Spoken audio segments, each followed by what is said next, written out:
What's up, what's up, what's up? It's your boy G, and today we're going to be doing a product overview of something called the Year Compass. That's right, we're going to do a product overview, not a product review, because I'm going to tell you at the top of this video that I absolutely love this product. I give it 5 stars out of 5 stars. I recommend it to anybody that'll listen to me. As you can see here, I filled it out in 2019, I filled it out in 2020, and I got a blank one right here ready to fill out this week in 2021. And what this product is, it's a little booklet that starts out by asking you very reflective, introspective questions about the year that we've just experienced. And for me, what it really does is it helps trigger those good memories in the year that I don't want to forget. And it helps me enter into a spirit of gratitude about everything that's happened throughout the year. The second half of the book is going to really dive into your plans and your aspirations for the next year. Again, this really helps me to hone in and focus in on my goals, and it's the beginning of the plan that I'm going to make and try to execute in the next year. So what I'm going to do here is I'm going to flip the camera around, let you guys dive into the book for yourself so that you can see how it's laid out, see some of the questions that it asks, and make the decision if this is something that you want to do for yourself this year. But before we do that, if you like this content and you want to see more product reviews, product overviews, and see some of the things that me and my family are using in our everyday lives, go ahead and subscribe to our channel. And if you like this content and you choose to use this book yourself, go ahead and drop a like on this video. While you're at it, give me a follow over on Instagram. And since you're going to be on Instagram anyway, follow my wife as well. But without further ado, I'm going to flip the camera around. Like I said, let's go ahead and dive into this booklet. All right, so let's start with where you can get your own copy of the Year Compass. All you have to do is go over to yearcompass.com, and I'll drop this link in the description. And it's important to note that this is absolutely free. There's no cost for this. You can download a copy and print it out just like I've done here, or you can fill out their digital version on your cell phone or your laptop if you prefer that. So what I'm going to do now is I'm going to walk you through the book a little bit. I'm not going to go through every single page. I just want you to kind of get a gist of what is in this book, right? So what it's going to do is it's going to start out with an exercise that I absolutely love, where it asks you to go through the last year's calendar week by week and write down all of the important events that you see. So this is family gatherings, friendly get-togethers, projects at work, anything that really stood out to you in your year as a significant project or a significant accomplishment, write it down right here. And then it takes that a step further, which is, again, what I really love about this book is it takes it past a step past the surface level, right? It takes you a step past closing your eyes and saying, oh man, I had a really good year and a lot of good stuff happened to me, where it actually breaks your life down into these categories. And it says, hey, write down the major events that happen in your personal life. Write down the major events that happen in your physical health and fitness journey. Write down the major events that happen in your hobbies, your relaxation. I really enjoy breaking life down into these different categories because it helps you get a holistic view of what your year was like. Continues that trend on the next pages. Again, I won't go through each one of these questions, but it asks you questions like, what are you most proud of this year? Who are 3 people that influenced you the most? What's the biggest lesson you learned? What's the biggest risk you took, right? These are questions that really dive into the heart of what made your year last year. Then it takes it a step further and says, when you think about your best moments, start to think about some of the more sensory aspects of it. Like, what did you smell? What were the sounds and tastes that you remember?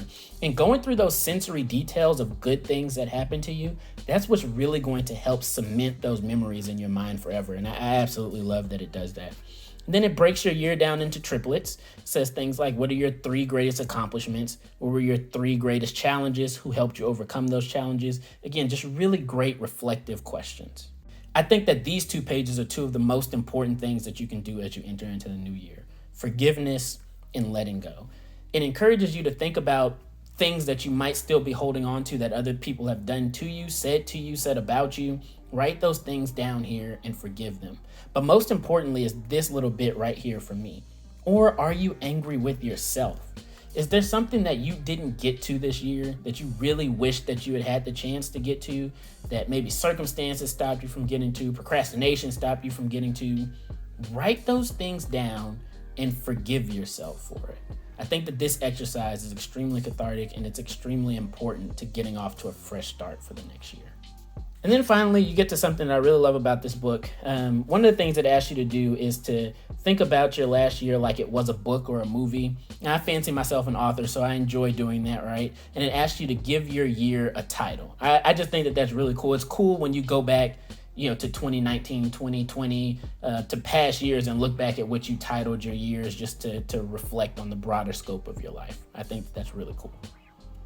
So by now you're probably starting to get the gist of this book, right? But it's going to do the same thing for the next year. It asks you to dream big.